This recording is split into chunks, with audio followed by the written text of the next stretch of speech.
Anyhow, I would like to invite all of you to listen to 1 Samuel chapter 10, verses 20 through 27. And let's begin. Then Samuel brought all the tribes of Israel near, and the tribe of Benjamin was taken by lot. He brought the tribe of Benjamin near by his families, and the family of Methodist was taken by lot. Finally, he brought the family of Methodist near man by man.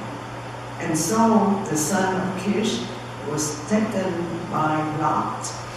But when they sought him, he could not be found.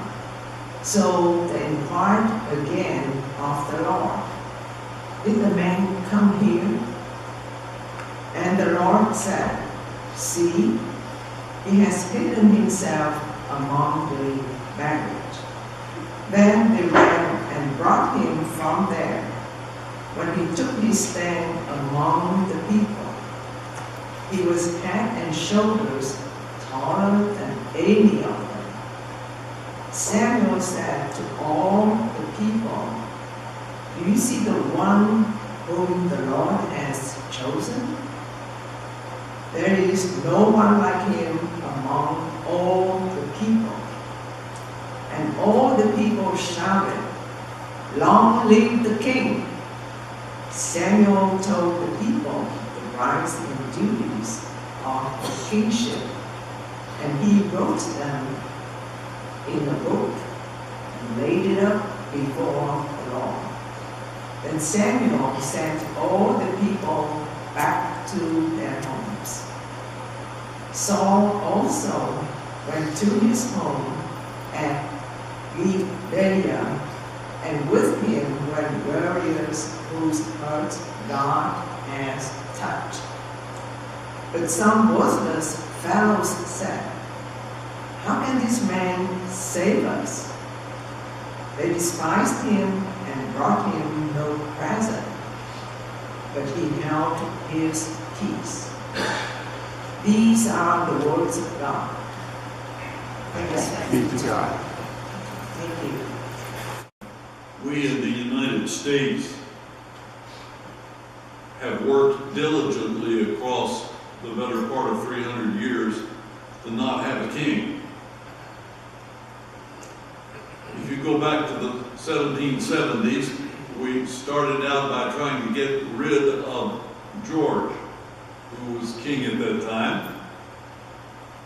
He also had some other problems, but nonetheless, he was still the head of the government for the empire of Great Britain. But this bunch of rabble-rousers who had come from Northern Europe and settled in the new land would have none of it.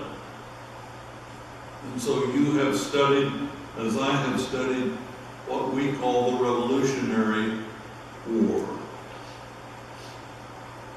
And the theory behind it was he needs a king. Now, if you start looking at all of the ways that our lives have been affected by kings, you will realize that it is much more common than we want to give it credit for.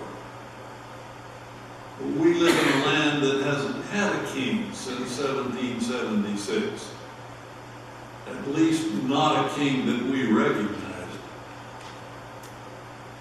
Why then would the church come along and set aside a Sunday to celebrate the kingship of Christ? It too seems a little out of character. If you push the historical understanding back and say kings, sooner or later someone is going to say Henry VIII. Well-known name and number, ruler of Great Britain, but one who caused all kinds of problems when he sought to rule. Or if you want to push it back even farther, you can find other examples. And you will eventually come to the conclusion that there was a time in the history of almost any group of people on earth that they wanted a king. And the brief passage that's been read from Samuel this morning is such a case. The Hebrews didn't have a king. They were a tribe or a confederation, but not a kingdom. And as they grew and prospered, from time to time they got into an argument or a war with surrounding tribes. And now in the story, as it plays out, they come to this point where Samuel is the great prophet of the time, and they went to him and said, "We want a king." And Samuel said, "No, you don't want a king. God doesn't want you to have a king." Now you read the whole story in what we call the Old Testament, but there's no rationale for there being a king until you get to the point where suddenly the people stand around in the city square saying, "We want a king." They wanted to be like the other peoples in the world in which they lived. They had no concept of an emperor in China. They never heard of China. They had no concept of a king or an emperor in any of the places that you and I might take for granted. They just knew they didn't have a king, and it caused them all sorts of grief because the surrounding tribes in the Near East had brought upon them war, because they saw them as a people who wanted to settle in a land that they claimed God had given them. And they had to take that land away from somebody else. Who needs a king? And they picked Saul as their king. It would be fun to say they picked him because he was tall, but having been tall all my life, nobody ever asked me to be king. And you know the story as it plays out that Saul eventually loses his mind over the whole episode. So it's not exactly a pretty story, but they wanted a king. Now the story goes on in various and sundry ways, and in the 1770s and 80s, after we had theoretically achieved our independence in a war, people wanted George Washington to be king. Now, whatever else you may have read or heard or thought about George Washington, he did one quite admirable thing at that point in his life and in the life of the country by saying, "No, I won't be king." He settled for the presidency. Now, whether that was more or less is up to you to decide. But he decided that, and people have followed that lead ever since. Now, most of us don't know a lot about kings, and my knowledge is basically limited to the English kings, since we are at least English speaking. And so we know a little bit about that history that we learned somewhere along in school. And if you think that people are no longer interested in kings or rulers of any kind, why then have we glued ourselves to a series of programs on television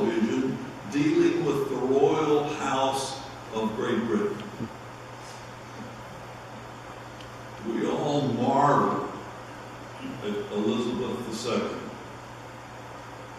And she is no spring chicken, and that's no regard. She has lived a long, full life, which came upon her through no cause of her own. She was born, and when her uncle abdicated, she then became the heir apparent. Well, we've watched princes come and go. We've watched princesses come and go. We were enamored by certain of the members of the royal household of Great Britain.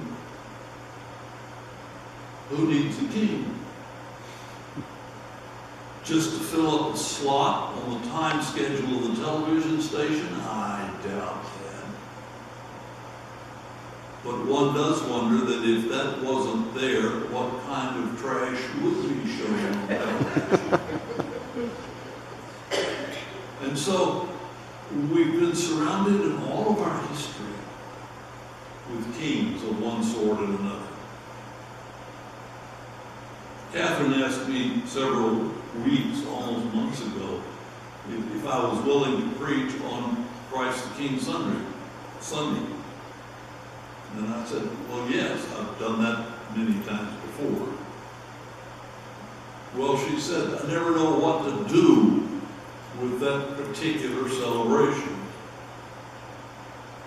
Is it something of our doing?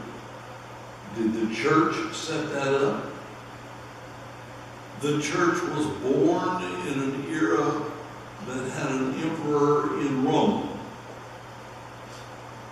And it grew through all sorts of travail across the centuries. And if you are fortunate enough to travel around the world in other places, you will discover there are still kings and queens in many places. Why? Who needs a king anyway? But for some reason, we have always, as a people of whatever part of the world, wanted someone who would lead us, and if it created a political problem that was not to be our problem, it was to be someone else's problem, and that leader would show us how to take care of it. And that goes all the way back to Saul and to Samuel. And Samuel didn't want the Hebrews to have a king, but they did. The people rose up and said, we want a king. And the rest of the story follows in a way that we are at least vaguely familiar with in what happened after the Hebrews had a king. Now, of course, I don't know the thinking of the people of the early church in the 1st and 2nd centuries. But somewhere in the early years of the church, as it began to organize, if that's the proper word, they settled on the celebration of a particular day in the life of the church that was to be a celebration of Christ the King, which is a way of putting together two different thoughts into a common title. Who needs a king anyway? If the king is going to be corrupt, or perhaps driven mad, or perhaps finding some way to irritate the majority of the people over whom he was king, and then who was to figure out who was to be the next king.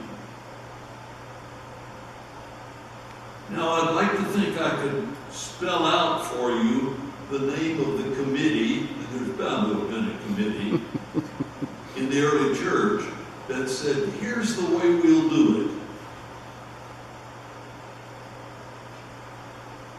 If you go to one of the reference books that Catherine and I and many others use and look up the word king, you will find long lists. The word king appears in the Bible many times. I did not count all the fine print. It was a way of bringing the state and the church into some kind of relationship. And on occasion it worked very well. And on occasion it came close to being an utter disaster. We want a king. Who needs a king? And the argument waxed back and forth.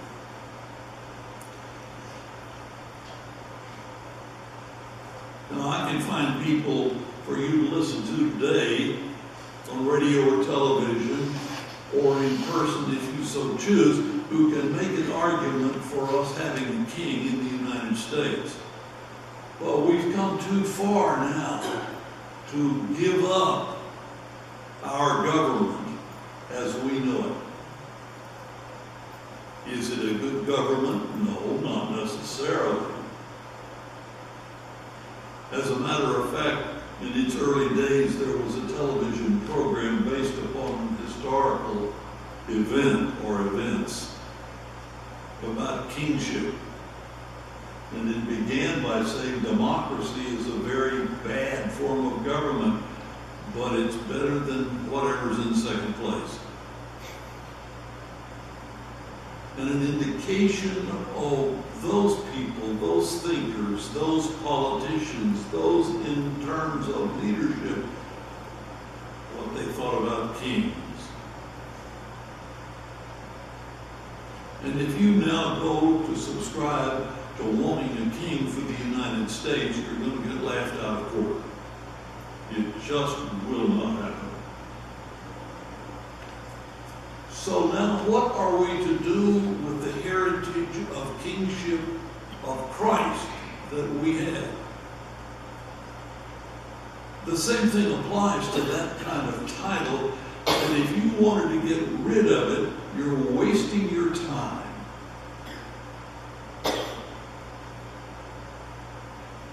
The understanding of king goes way back in the language. And I'm not a lexicographer, just a student of history. But somewhere back in the early years of humankind, a leader became known as a chief or a king. And so people got so used to it that when they became followers of Jesus the Christ, they wanted to transfer that leadership to that individual. And so we have songs and anthems and all kinds of music about King Jesus. And we have songs and readings and understandings about Jesus as being king in our lives, in our church, in any way that touches upon the Christian faith. Is it perfect? No. Will it ever be perfect? Well, let's just say I'll never be alive to see it happen. I suppose it is possible. But what is intended in all of that kind of language, and in the language that we sing in our hymns, in the language that our choirs sing about the King, the reference in those religious settings are about Jesus the Christ, the Son of Mary, the gift of God. And so we have a king, but we don't have a king. We have a king because we would talk about Jesus as the king of our lives or of our faith. But we will not have a king because there is no successor. That kingship will ever be for the church a way of talking about the primacy of Jesus the Christ, or one of the many other titles we use. We confessed our faith. We talked about God and Jesus and God's presence in our lives. But nowhere in that creed do we want to talk about a king. We talk instead about a Savior. And so Jesus, the Savior, rolls easily off the tongue, through the mind, and sometimes becomes the focal point of our faith stance, that here is the one who would lead us if we would follow. So now we may talk about the kingship of the Christ. And we have specific meaning for that. That this one who came to that far-off place, almost a stranger in a strange land, almost but not quite. And people heard him as a prophet. They listened to what he had to say. They remembered enough of what he said that they actually wrote some of it down. And we are the inheritors of all of that. It's always intrigued me that if you go to Great Britain and go to a public concert, they will sing the British national anthem.